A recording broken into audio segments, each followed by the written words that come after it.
water services delivery options for the Waitaki District. Just a reminder that this is talking about what we're going to go out and consult with our community on. This is not a final decision.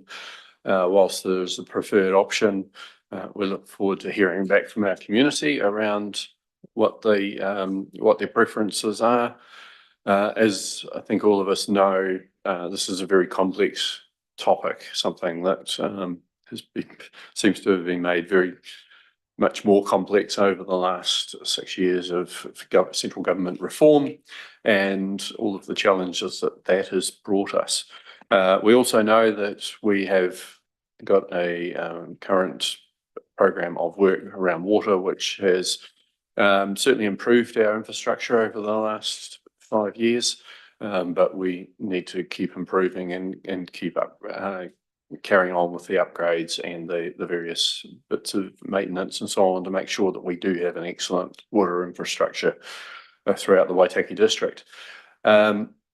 There have been many meetings that have led to this point, and not everyone has been privy to all those, but we've tried to share information as much as we can along the way, and we have had quite a number of community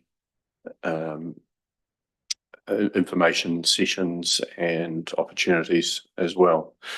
So we do have a number of councillors joining online, Councillor Thompson, Councillor Ryan, Councillor Cowles, and I'm expecting Deputy Mayor Halalele to be joining, and I'm not sure if Councillor Holding is going to be able to join. The other councillors are all in the chamber. So with that, a very warm welcome, everyone. Just at the moment, just take apologies for lateness. We'll see whether they do turn up for Deputy Mayor Halalele and Councillor Holding. Someone move, accept those.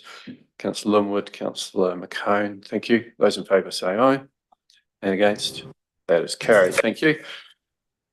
Any declarations of interest? Okay, and just note Deputy Mayor Halalele has joined, so she is with us as well. Right, no members for the public forum, so we'll go straight to the single decision report on water services delivery options. So, Mr. Harley. Thank you, Mayor Kircher. So as the Mayor has outlined, the purpose of this extraordinary council meeting is to decide on the council's preferred option for the future management of water. The council is required to select one preferred option to use in its consultation with the community, which is planned to take place over the coming weeks. As outlined, this isn't the final decision on the management of water today, but it's part of the staged process that we've set up to deal with the government's local water done well reform programme. And there'll be future decisions to be made on the consultation material and questions, as well as then looking at the results of the consultation. And we envisage that a final decision would be taken in July, when the council would be asked to agree a water services delivery plan, including its chosen option for the management of water following that consultation. Some important context for today. So I'll take the report as read, but particularly for people listening on and watching online. Essentially, since the Havelock North incident and subsequent inquiry, successive governments have sought to ensure higher standards and higher levels of investment in water services. New water standards were set in 2021, given the underinvestment across the country and the scale of and pace of investment required. The previous government sought a solution to meeting the investment needs in an affordable way in the form of the Three Waters reform, which involved establishing regional water entities. The current government responded to concerns from sections of the community and a number of councils and replaced it with the current reform known as local water done well. It's important to say this didn't replace the water standards set, and those are still to be met, although there are some revisions that are being considered for wastewater standards and what might be called acceptable solutions to smaller communities and rural schemes. But nevertheless, all councils, all water service providers are required to meet higher standards in the delivery of drinking water and wastewater. The investment required in this for every council is considerable, and this means that every council and every community is incurring more debt as a result to greater or lesser degrees across the country. And the investment and debt means that for every community, the charges for water, what's known as the water rates at the moment, but which will be known as water charges, are going up significantly over the next 10 years and into the 2 decades that follow. And the government's local water done well requires all councils to develop water services delivery plans that set a new strategic direction for the management of water. And the plans need to be submitted to government for approval by the 3rd of September this year. If approved, the councils are legally bound to implement those plans. So the local water done well reforms offer a limited number of options for the management of water, and we've been investigating these. And when you agreed the consultation for the long-term plan, we only had 2 options, which was keeping the water management of water in-house or managed inside a council company, so putting it in a CCO or a council-owned company. And the council agreed at the time to consult on an option to put it into a council company. Since then, we've got more clarity from the government on what is going to be required from councils through the reform, but it's still not totally clear. There are still some issues to resolve and some discrepancies between the various bits of legislation. But we've done more work with other councils looking at what bringing our water services together to be managed by a company owned by this and a number of other councils might look like, and what the advantages could bring to our council and our community from doing it in this way. In working to meet the government's local water done well reforms and legislation, there are some things that have become clear. The investment that will be needed in water is massive and will mean whatever option is chosen, there will need to be a lot more debt incurred to meet that investment need. And that is unavoidable. And as a result of that, water charges will need to continue to go up. There's no option to stop charges or water rates going up. But there is an option where water charge increases are likely to be less than the other options. There is no status quo option, and the government has talked about status quo when it means an in-house option, but the in-house option is not status quo. It would mean a very different approach to managing water. So any council wanting to retain water in-house will need to manage it very differently, including ring fencing water finances and putting in place delivery plans such as annual plans, annual reports, separate from the council's long-term plans and annual reports. There will be additional administrative burdens and staffing requirements to meet the needs of the economic regulation.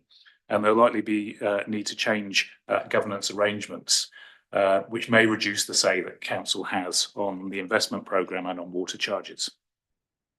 For this council, if it retained water in-house, it would not be able to meet the investment requirements to meet the legal standards and replacement of ageing assets, as well as staying within current debt limits. It would breach its debt limits. The council would run out of debt headroom in 2028, or if it got a credit rating, in 2029, and it would not be able to meet the investment needs to meet the standards. And for this reason, even if the council wanted to keep water in-house, it would not be able to demonstrate in its water services delivery plan that it could meet the financial sustainability requirements that the government has set out. And for this reason, it would be likely that any plan that did that would be, was open to potentially being rejected by the government. In the work we've undertaken with the Southern Water Done Well group, with Clutha, Gore and Central Otago District Councils, the modelling shows that bringing our services together under one company or CCO owned by the 4 councils would bring a range of advantages, and this includes it would be more efficient, more effective and more resilient. The modelling shows that this would make charges less than keeping water in-house or in a single council-owned company. The independent assessment of this work validates the work undertaken by Morrison Lowe and the modelling and the conclusions in there that putting water into a jointly owned company by the 4 councils would be the best option. It also states that the efficiency savings are conservative and there's likely scope for more savings based on experience of elsewhere when other regulated services have been brought together. The Southern Water Group brings together councils of a similar size with a similar age infrastructure and similar challenges and investment needs. The work we've undertaken with the South Canterbury councils, that's Timaru, Waimate and Mackenzie District Council, also concludes that the best option for the 4 councils is a joint CCO. With Waitaki in this grouping, the financial benefits are negligible, but as a group of three, without Waitaki, the other councils receive more financial benefit in the form of lower water charges. This partnership is less developed than the Southern Water Done Well partnership and brings together four councils that are geographically closer, but different in nature and scale and with different investment needs and challenges. The Southern Water Done Well councils have all signed a partnership agreement and have committed resources to a joint project team. There is a project plan in place with a clear programme of work to meet the deadline set by the government. All the councils are meeting within a few days of each other to consider a similar report with a view to preparing to consult communities jointly in early May. Clutha Council met yesterday and agreed to adopt the joint CCO as its preferred option. Central Otago meets today and Gore early next week. There's a lot more work to do within the South Canterbury partnership to develop the proposals further and progress to meet the timetable set out by the government. There is no project plan in place yet or dedicated project team. It's unclear what the programme of work is or timetable to move forward or what the resources will be that will actually enable us to meet the government's deadline and have a robust plan in place. So we've highlighted in the report there's a significant risk with this option as to whether it will be developed in time to submit to the government. Finally, I realise there are that we'll be being required to move. We're being required to move at pace with this because of the government's deadline. And whilst there is a lot of information we have provided to you, you have to make decisions on imperfect information. We will not get to the point of perfect information ahead of the government submission deadline. This is a strategic decision on preferred option to consult our community on, with the final decision on what we submit to the Water Services Delivery Plan yet to come. Therefore, the recommendation in the report is that the Council selects the joint CCO as the preferred option for the management of water services. And this is because on the basis of the modelling, research and information we have, this represents the best option for the management of water in a way that delivers the services and investment in a sustainable way that meets our requirements and the government's requirements set out in Local Water Done Well. We're required to explain in the consultation the other options we've considered, including the in-house option, and therefore the recommendation is also to include in the consultation the in-house option and the standalone CCO that is a company that is only owned by this council to manage our water services and assets. I'm happy to answer any questions, but also we've got colleagues online who may be able to answer other questions as well. Thank you very much, Alex. Right, councillors, any questions? Councillor Hopkins? Yeah, just Alex, you've mentioned the work done with two groups of councils and the assessment you've drawn attention to the information in the Morrison Lowe report, which has been provided for the four southern councils. There's a discord between what Martin Jenkins concludes with regard to the Timaru Mackenzie Waimate Waitaki amalgamation or combination and what Morrison Lowe concludes with regard to the other. Variances in terms of how we are assessed, how much money is going to be invested and spent. There's $100 million difference between the two reports, or more than that actually. And you mentioned a series of drawbacks and problems with the northern option, let's call it that for the moment, and said there was a significant risk that it wouldn't be ready or sufficiently developed within the government's September this year timeframe. In your view, does that preclude, does that, as of today, close the door on that option? I mean, it may make it more problematic, but does it disqualify it entirely?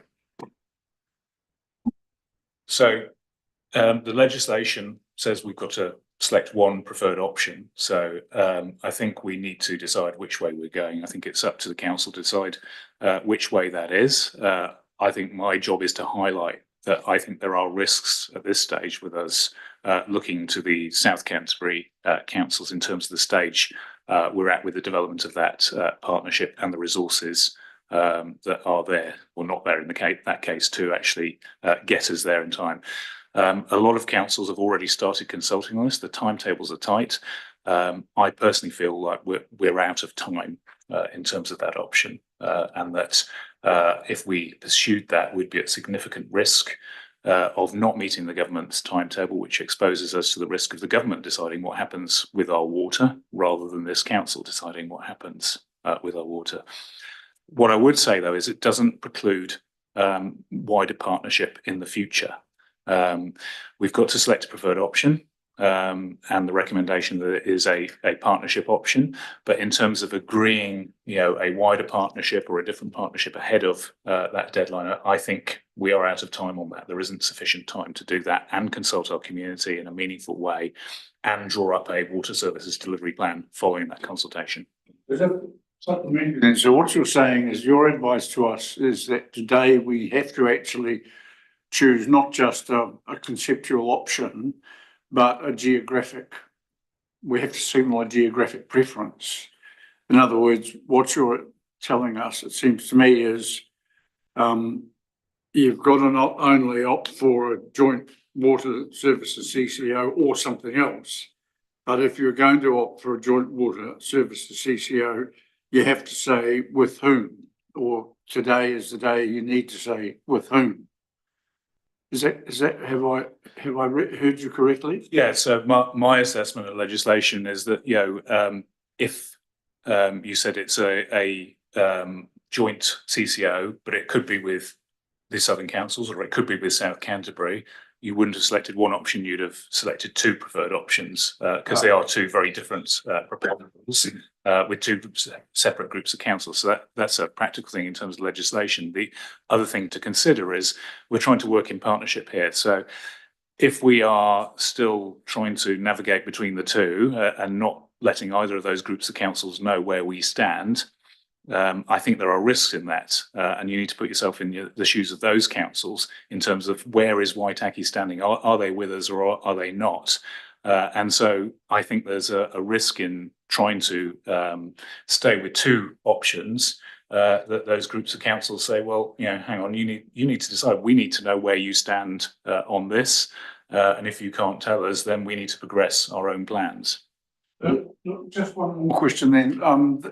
What you've also told us and the public and I know there are people out there who have intense interest in this and are at the moment intensely critical of what we're proposing to do.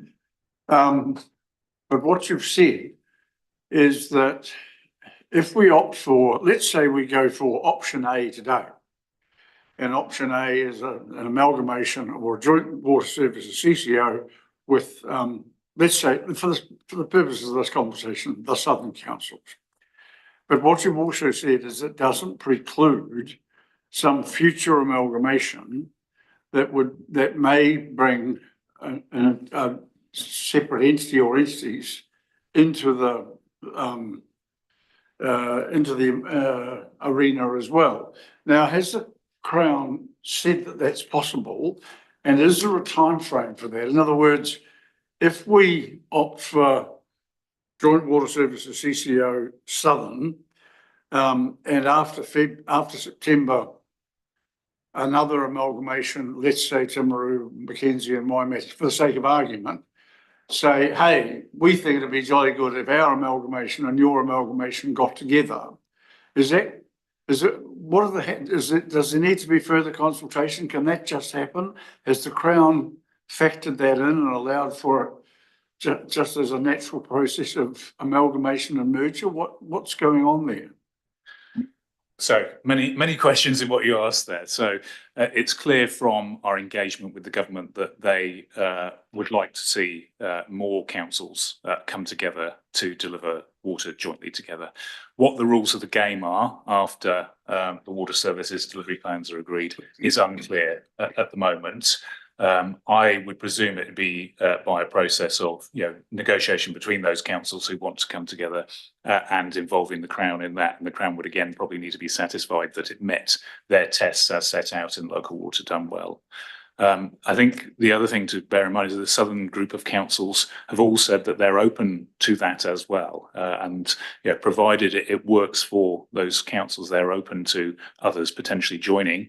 And hence why there was a discussion with those councils to the north of us about potentially joining that wider collaboration. Now, that hasn't eventuated yet.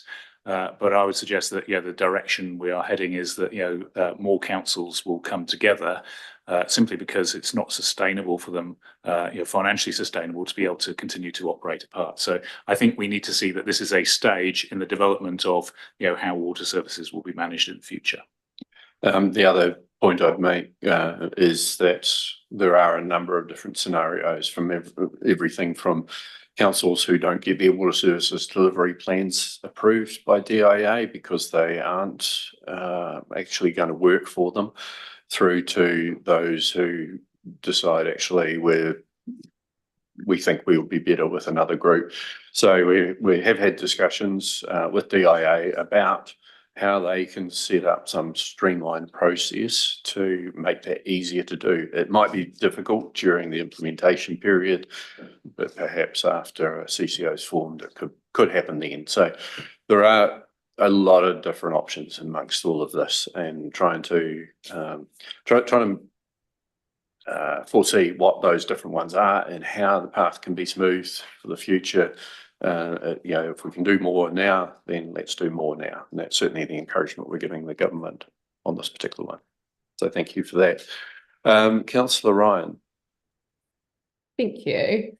I was just interested in perhaps getting some insights or feedback.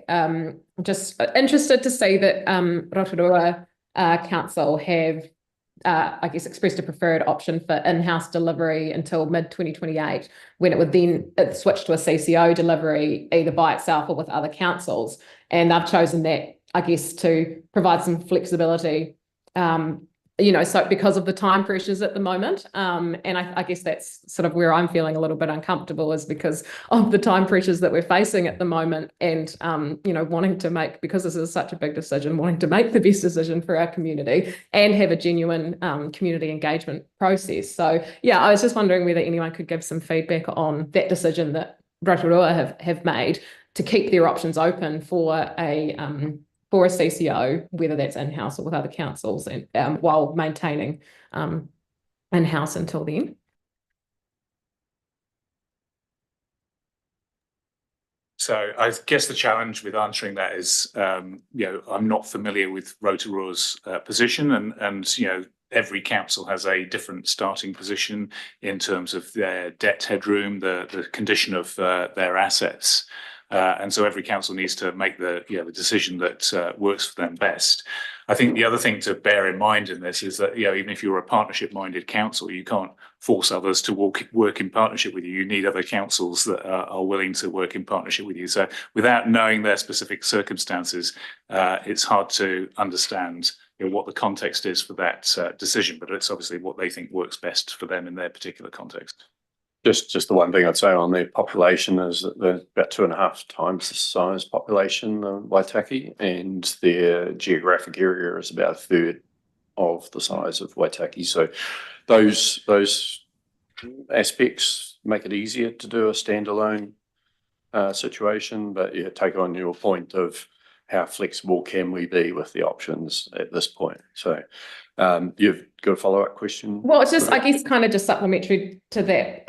They're saying that, I guess, they're meeting the government expectations and requirements at this point. So I just, is that the case? Or, if we were to adopt a similar approach, obviously there are differences. Every council is in a different, situation. But I was just interested that they are saying that also meets the government's requirements or expectations at the moment. Yeah, so the government's main focus will be around the finances and how that works in terms of delivering the investments that's required. And one of the things I should have added to my answer previously is that in these reforms, there's a pattern really that the councils with, particularly more urban councils or councils with high population have less of a need to work with others to be able to meet the financial sustainability requirements. So as a general rule, where you see councils working together more, it tends to be the more rural councils and the more urban councils or ones with higher population have less of that need to be able to demonstrate the government's requirements. Councillor Cowles? Thank you. Look, as we've moved and progressed through this, we've been told that obviously we have the ability, if it's not working moving forward, to have outs, and there's more of those built in as we progress. So the ability to continue to consult with both sides. I mean, what is our plan if we get to a certain stage where we don't think this is viable and we want to take one of those outs?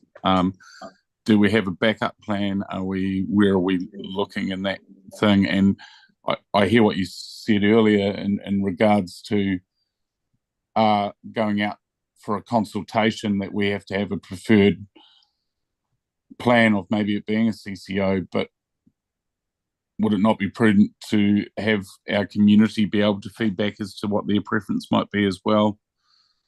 Just wondering if that's an option.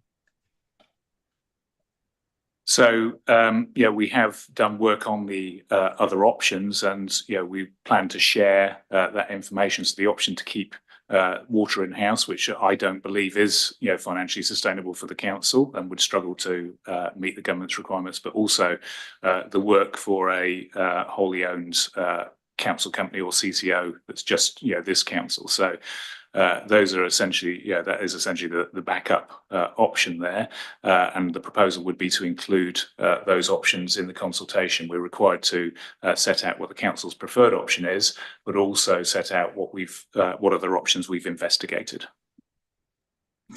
Yeah, sorry, I think I was more probably referring to the northern or the southern choices that we have there. I mean, fully understanding that side of it, and I don't understand there's risk, but I kind of feel that perhaps there's more risk by not continuing to investigate in both options a little bit more.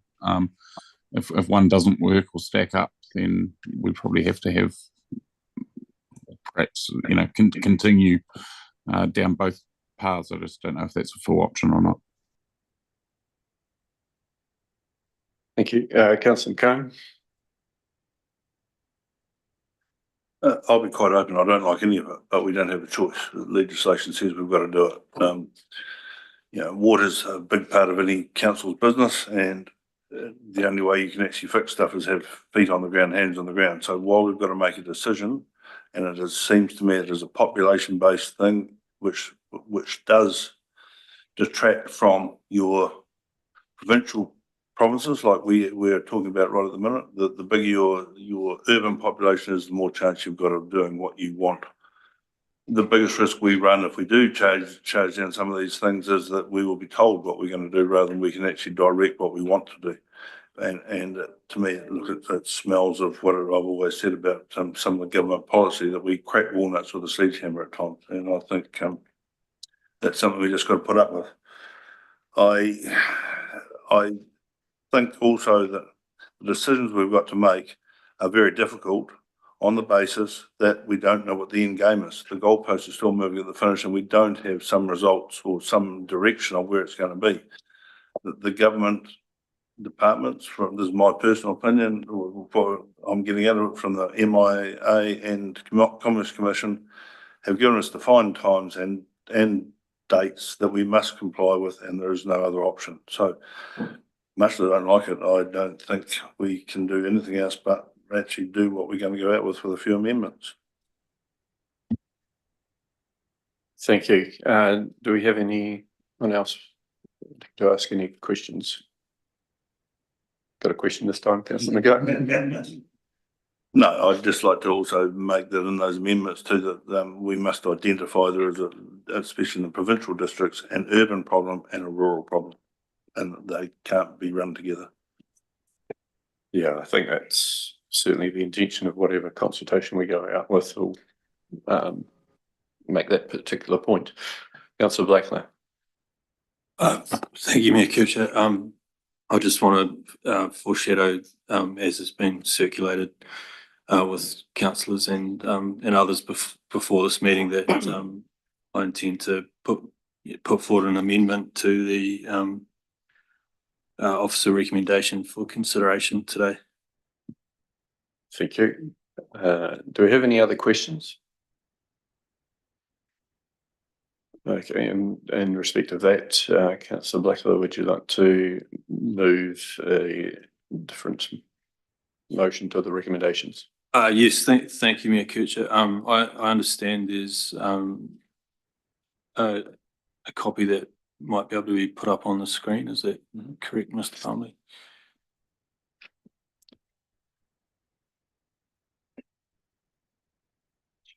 Who's doing So Jenny's doing that. that? Okay. Here it comes. Thank you.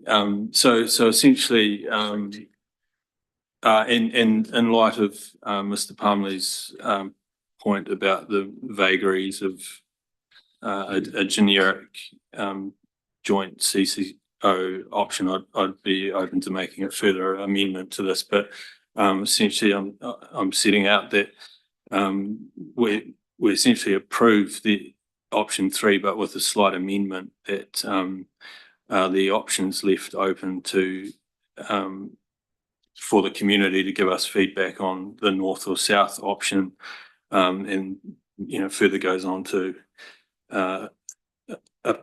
consider both the in-house and standalone CCO options. Request the directs the chief executive to engage with the Timaru Mackenzie Waimate project group to ensure the required involvement is achieved, to ensure a joined up approach to consultation as has already been undertaken with Southern, and further request the chief executive make best endeavours to provide elected members with further requests for information and modelling by the end of the consultation period to enable better decision making. And just in light of those earlier comments, I am comfortable with option 3B had continued to have the word preferred set alongside it, to try and eliminate the vagaries in that space. Right. So, yeah, being specific about that, out of the 2 joint CCO options. Yeah, that's good. Do we have a seconder for that? Councillor McCone? I have a question. I don't understand, or I don't think the wording of 4 makes particular sense. And I'm wondering if the mover or seconder could explain it. I'm not sure we should be, I think it should be request rather than direct anyway, but to engage with TMWW project group to ensure the required involvement is achieved to ensure a joined up approach to consultation. And I don't understand what is intended by that set of words, and I don't think anyone else will either. Thank you, Councillor Hopkins. Essentially, it sets out a desire for us to engage with the South Canterbury group in a similar manner to which we've engaged with the Southern group, and that we would set out consistent messaging as a collective around what that relationship would look like.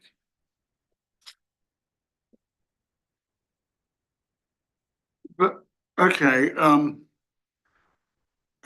I don't think that's not entirely for us. I can't support that because Okay. that, I think we're getting into debating it, and I think through process you'll get the opportunity to make your points there, Councillor Hopkins. So at the moment we've got a motion in front of us. It's been moved and seconded. I think we need to speak to that and see where we get to on that particular aspect. So as mover, you want to speak to that to start with? Thank you, Mayor Kircher. Speaking briefly to the proposed amendments today, I think they speak for themselves with respect to ensuring we leave all practicable options open, ensuring we gather necessary information and undertake further modelling, get a better gauge on the South Canterbury relationship, which is admittedly less advanced, all while allowing the community to genuinely consult at a further level of detail than what is set out in the original recommendation. This will ensure our decision making is more robust when the time comes following on from consultation. I accept officers have listed multiple risks in this paper regarding the South Canterbury grouping. However, based on my experience at a recent workshop, there was good engagement and a desire to work closely. So there is definitely a disconnect somewhere. There are multiple chief execs, mayors and councillors in the room actively participating. But some of the risks and some of the risks listed also potentially need updating, as my understanding is a project oversight group has been stood up. The point I'd make is the time to rule out the Northern or South Canterbury option for the reasons listed in this paper are at the decision post following the consultation period.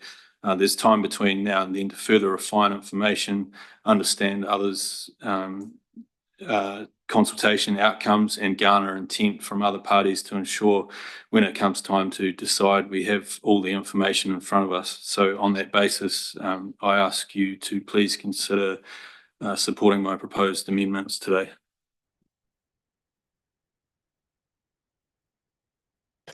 Any speakers to the motion? Yeah, look, I have some difficulties with this. Not because I in any way doubt Tim's commitment or Councillor Blacklist's commitment or the degree to which he has actually drilled into this and analysed options and studied in detail the various options in front of us. The difficulty I have is I stand by what I've said.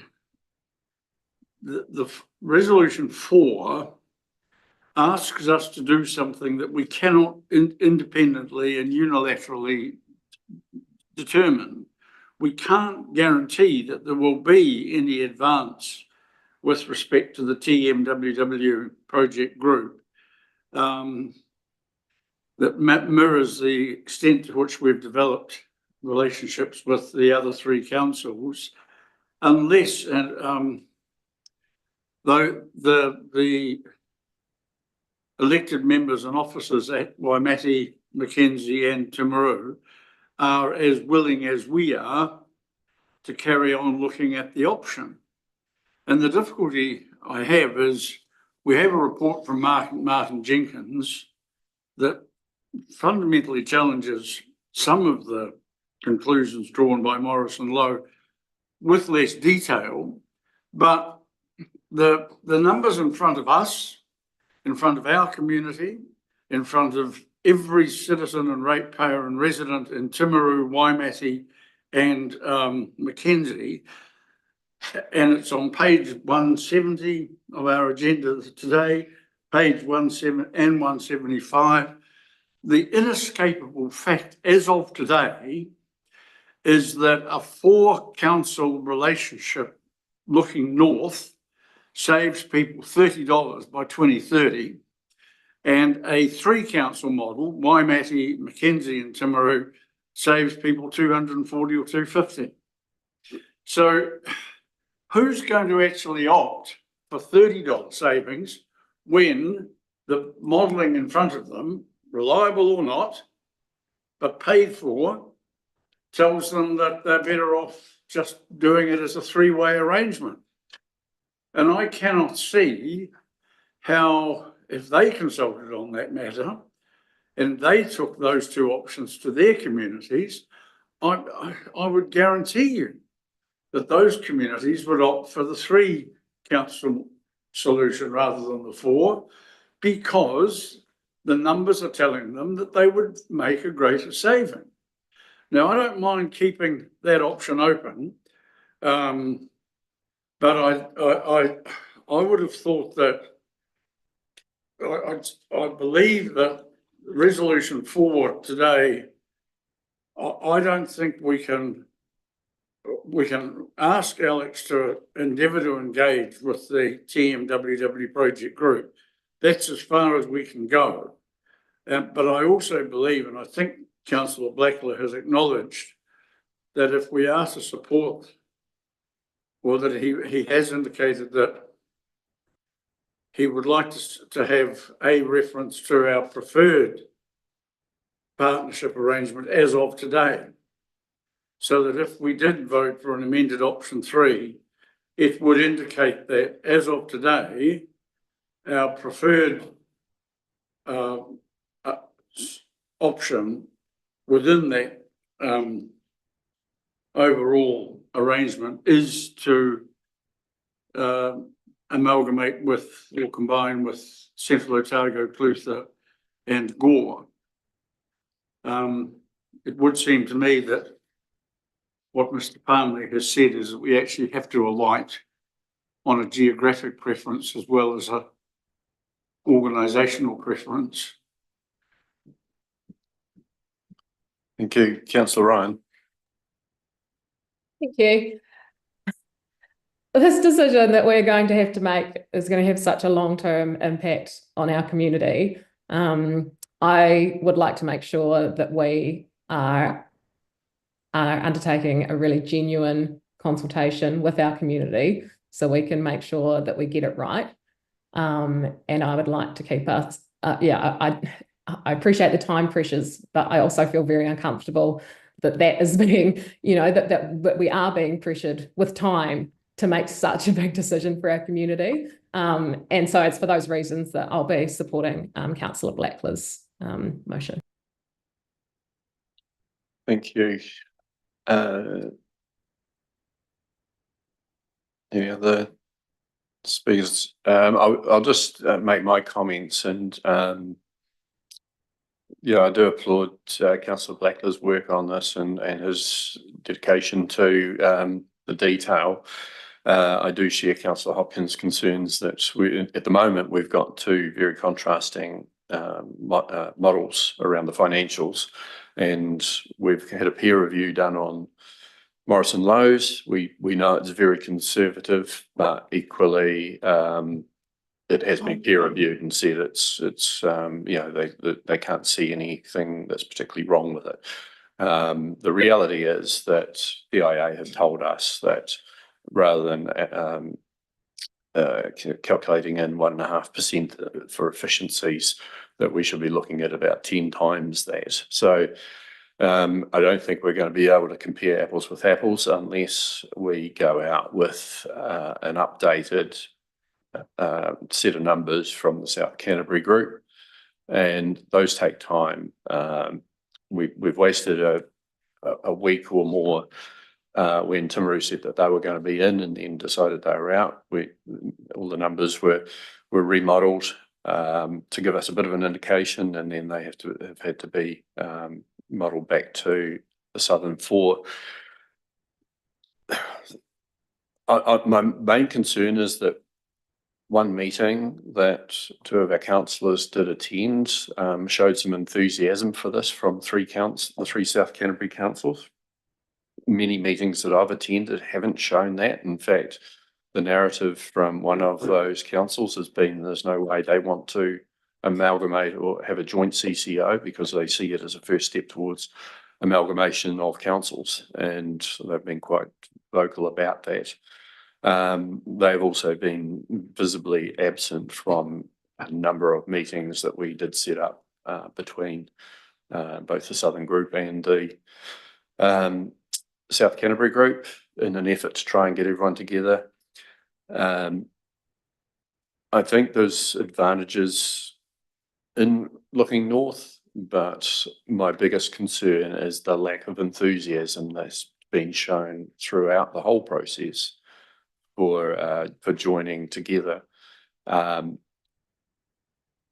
than that, we've we've had the Southern group be very open with, I've dubbed it the coalition of the willing, because that everyone has been interested in for quite some time of joining together and working together.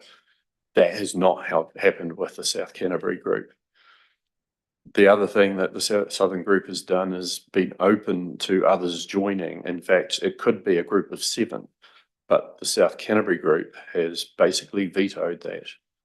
They don't want that. And my concern is, if this works, if we go down the path of a joint CCO and it works, which that has, when it's been properly set up overseas, it's worked, and different separate CCOs join together and form larger entities, which bring greater efficiencies. My concern with the South Canterbury group is they won't want to do that, or if they do, it will be looking toward Canterbury and relying on just Canterbury to join together. I don't think that's going to serve our ratepayers well. At the end of the day, the decision that we make on that eventually on which direction we do go in will be really important. I want us to consult on something that we've got clarity on, that doesn't make a complex issue even more complex by having too many options in there. We've got some clear way forward with the Southern group. Having South Canterbury there, it's not, I don't know that it's going to be helpful. I'd certainly want to see the numbers remodeled before we went anywhere near that. What else was I going to say? I think those are the main things. I do appreciate what you're saying. We do want to give our community an opportunity to give us feedback. Unless we've got updated numbers and spend more money and get more work done, then we're not going to be able to compare apples with apples and have them feedback on this in a way that's as meaningful as it could be. So for that reason, I won't be supporting the motion. Deputy Mayor Haladathan. Thank you, through the chair, Talapalava. Can you hear me okay? Yeah. Okay. Yeah, I'll have to support what the Mayor has said. I think in terms of the principle of what we're deciding today, it really is just the option, including our preferred option to go out for consultation.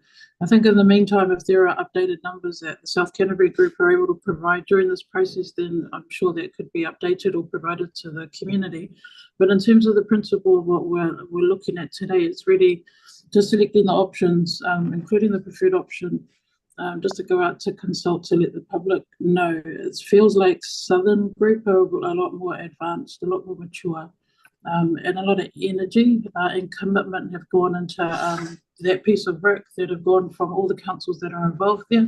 I also wanted to acknowledge Councillor Blackbur's input as well. I think he has some really valid points in terms of wanting to assess every single option, just to make sure that the community and that we're making an informed decision.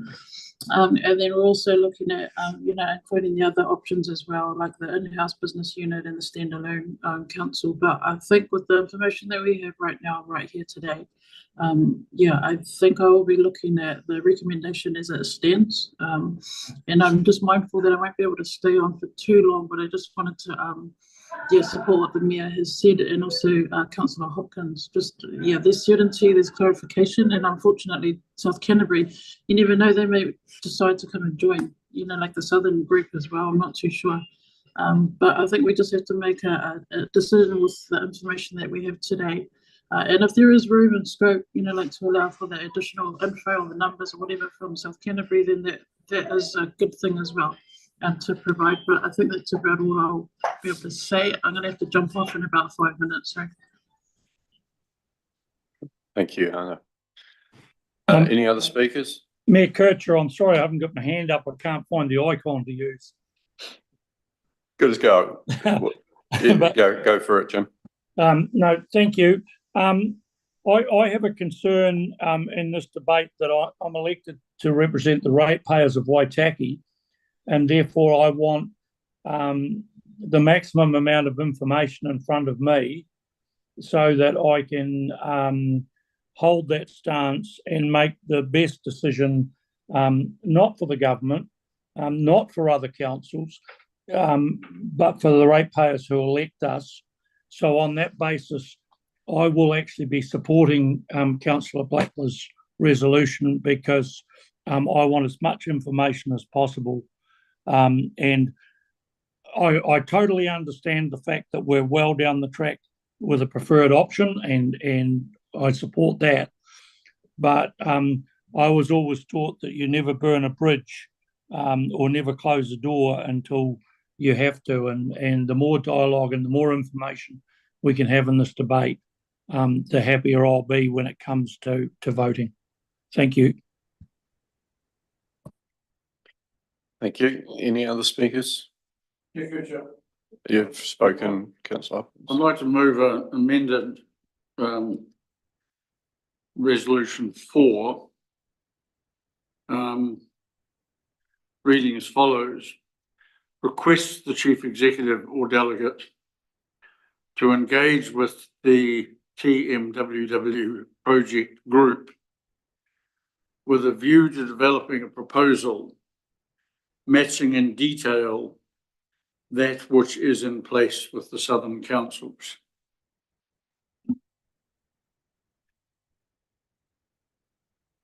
Thank you. I take it let's just simplify the intention there. Just ask Councillor Blackler, are you happy with that? Can I just ask a question? Are you specifically making reference to the detail that would go out for consultation? Is that what you're? I just didn't quite follow the last part of your sentence. No, not, but then your original resolution 4 didn't either. The plain and simple fact of the matter is, and this is, well, I am speaking to things now, but this does actually highlight the point I was trying to make before, that we cannot unilaterally and independently reinvent, repackage, remodel the northern proposal without the consent of or participation of and financial investment of the other 3 councils. So all those, and whether that comes to pass is actually as much to do with them as with us.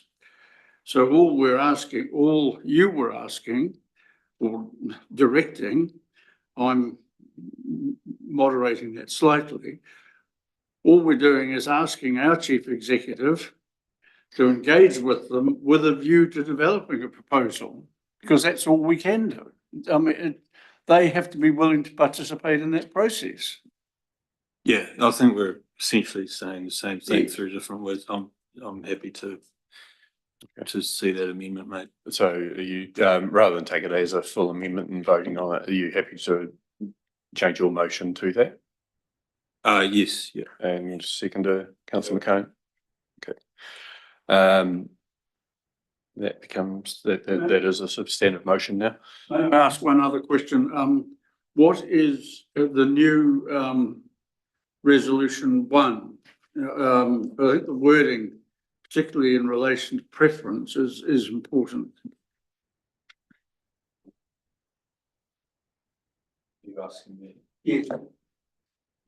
So essentially all that was changed in item 1 was approved, and then I inserted the words amended, option 3, and then item 2 is seeking to set out what that amendment would comprise, and the second subheading under item 2 would have preferred sit alongside it. So 2 would read option 3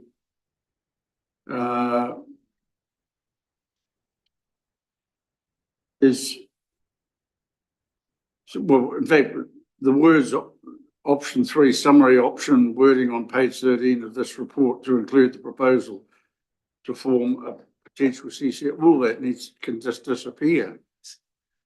And I would have thought that the 2 simply indicates that we have option 3A, Southern preferred, option 3B, Northern Waimati, etc.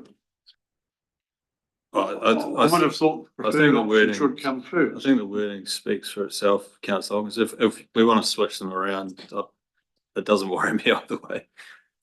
I've got some questions for Mr. Palmley just around this process, because my concern is we're asking for something that will put us outside of any timeframes that are manageable, and also just the level of information and so on. So, Mr. Palmley, can you comment on what's being asked here?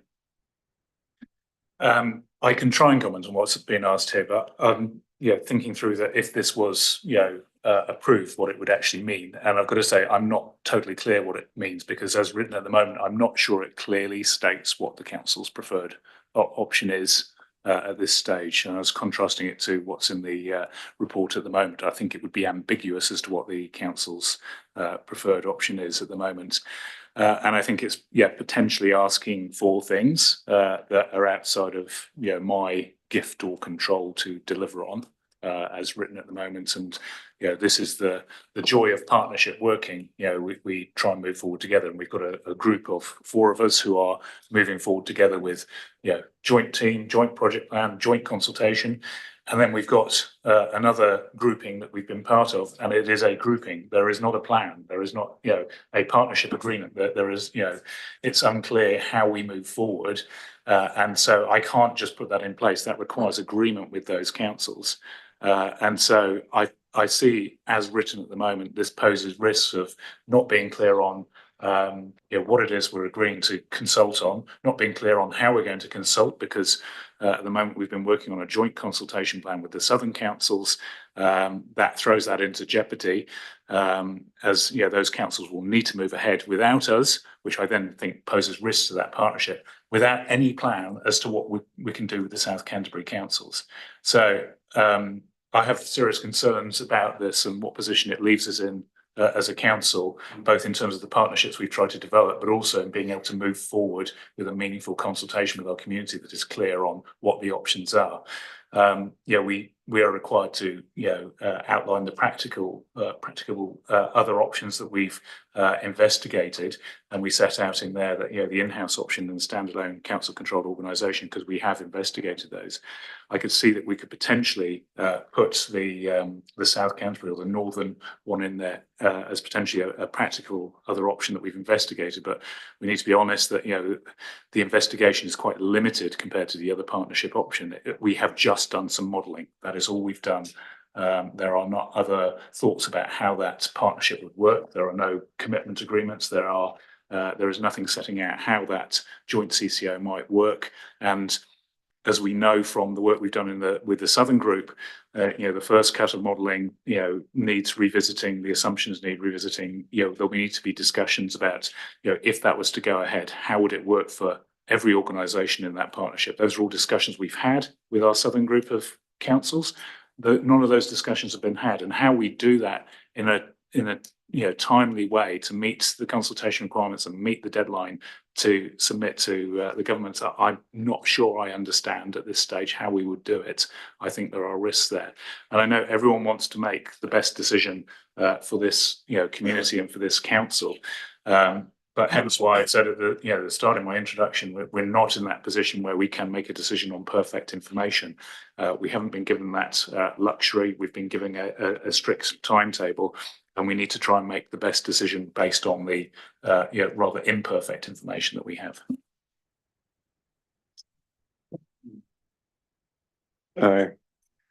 Does anyone want to speak before we go to Councillor Blacklow's right of reply? Go to you, Tim. Thank you, and thank you for others' comments and consideration today. I'd simply take us back to the purpose that's set out in the paper for today's meeting, which is to select options for future management of water services that will be included in the community consultation, and that's what we're here to decide today. What we're going to consult with our community on. We're not making any decisions about what way we're going. We've still got an opportunity to work through some of the details and idiosyncrasies around how we set that out in a clear manner that works in conjunction with the south and potentially with north if others are in support today. So again, I'd just simply ask for your support to the proposed amendments.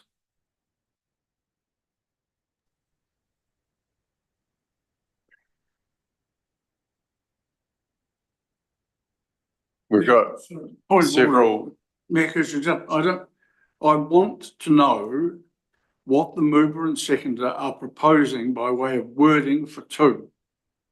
I'm not happy with what's been simply tacking the word preferred somewhere in that set of words. It's on the screen behind you, Councillor.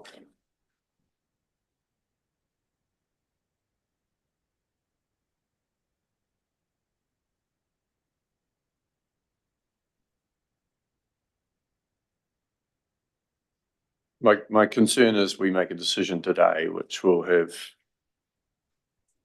ramifications of not being able to be delivered. I'm of 2 minds whether we adjourn the meeting before I call for the vote, and that we reconvene at when we've got information. Equally, we could get this to lie on the table and get the extra information so that we can make a decision on it. So those are 2 alternative options I got in front of me.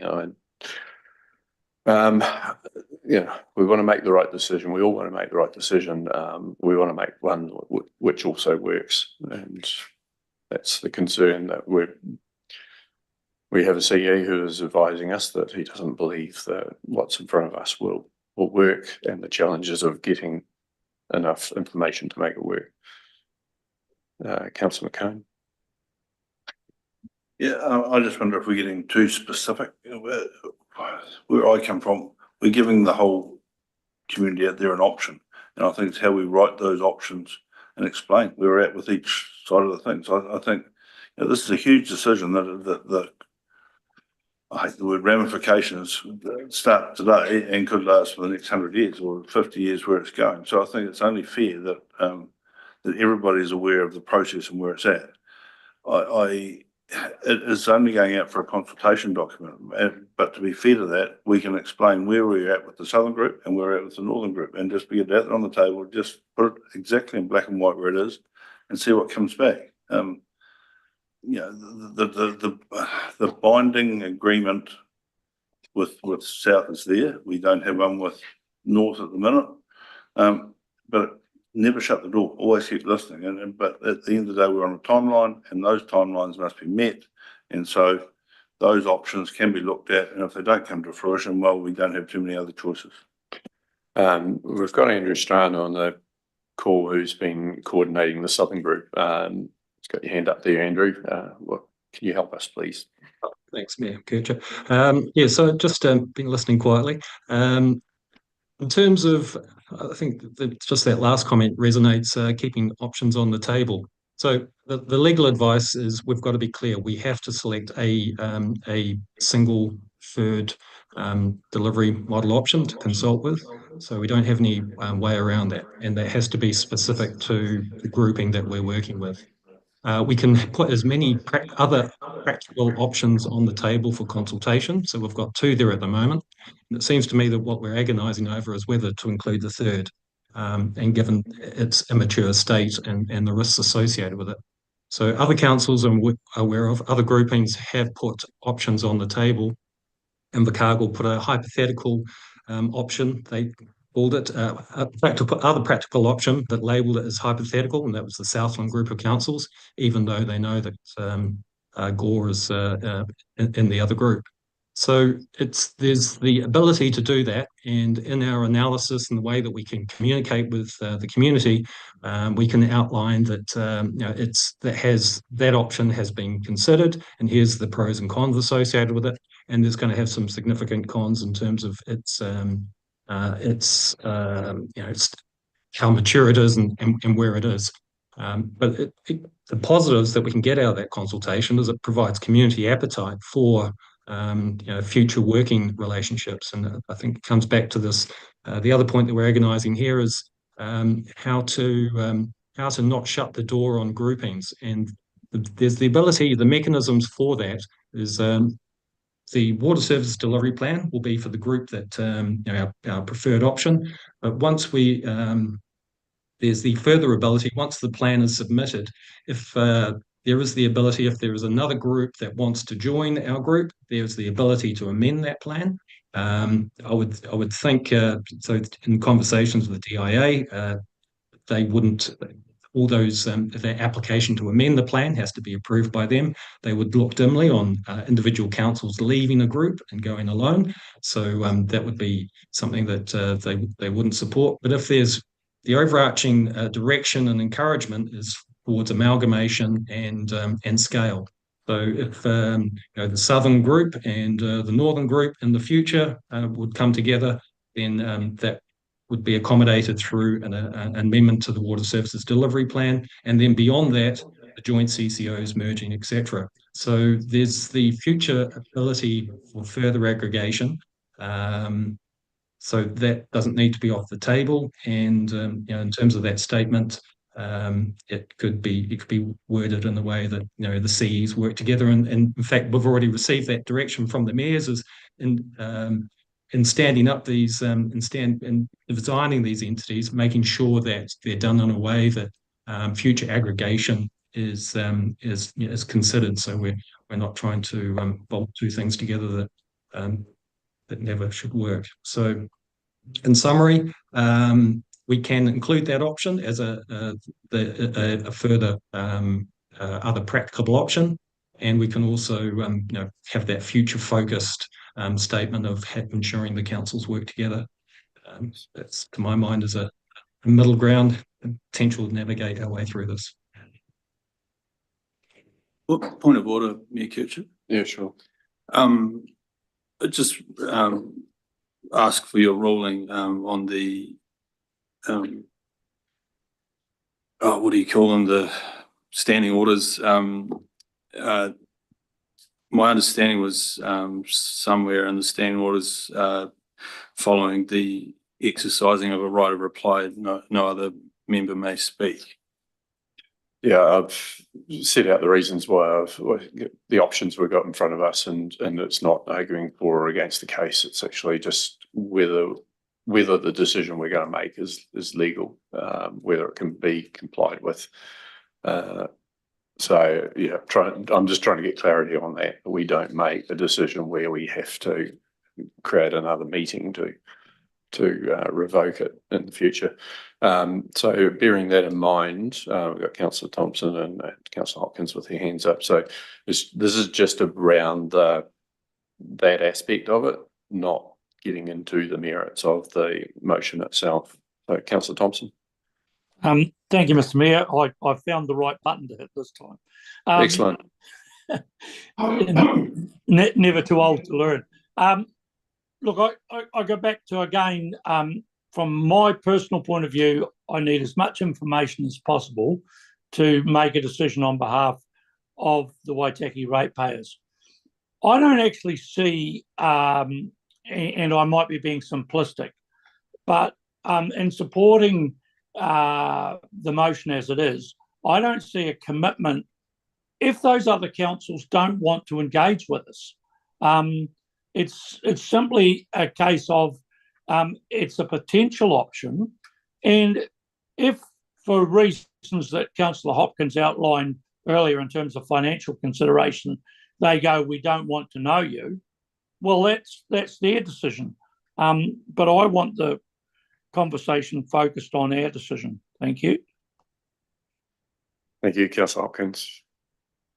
Mayor Kircher, I take Councillor Blacklett's point about standing orders. However, I think your notion or procedural notion or suggestion that it might be appropriate to adjourn and or have the matter lie on the table actually does take precedence. And we have certainly been given additional information that I think should influence all councillors and also influence how we vote. I would suggest this, in having listened to the advice that you sought and that we were given, I would suggest a possible amendment to 2 and a new 3 may satisfy everybody. I think we're past the point of being able to amend it. Well, would you at least entertain what I would like to suggest? What I would like to suggest is that resolution 2 becomes simply indicates our preferred joint water services CCO is the southern option. And then resolution 3 would be indicates that a northern option involving a joint water services CCO with Timaru, Mackenzie and Waimati councils remains under consideration. I think that's that's in there. That basically is what's in the current motion. Well, So, and we do need to put this and just note that Deputy Mayor Halaleli has had to leave. She had an 11 o'clock meeting in Samoa where she is to go to. So unfortunately she's gone. So I am going to put it now. Those in favour, please say aye or raise your hand. Aye. And those against, that is carried. Thanks everyone. We will have some more discussion about how we package this again to try and make sure that a complex topic is not made more complex. And we will need to have the discussion with the South Canterbury councils and understand where they're at. There is a timing issue that we're all under the pump for, and there is also an information gap that we need to decide whether we can fill or not. If it means that we need to have another meeting to decide or resolve something further, then that's what we might have to do. But at the moment, there's obviously a bit of work to be done to determine what exactly what information is needed, how can we get that, and will it be in time? And actually, as much as the South Canterbury councils have said that they are happy for us to be there, is it too late for them to have us there? So thank you very much, everyone, for all your work on this. Thank you to Andrew and Sonia for joining us online as well. Appreciate your time. And for officers for all the work that's gone into this. And it's not just been the last month, it's been the years of work that has got us to this point. So with that, thank you everyone for your contributions, and we'll declare the meeting closed.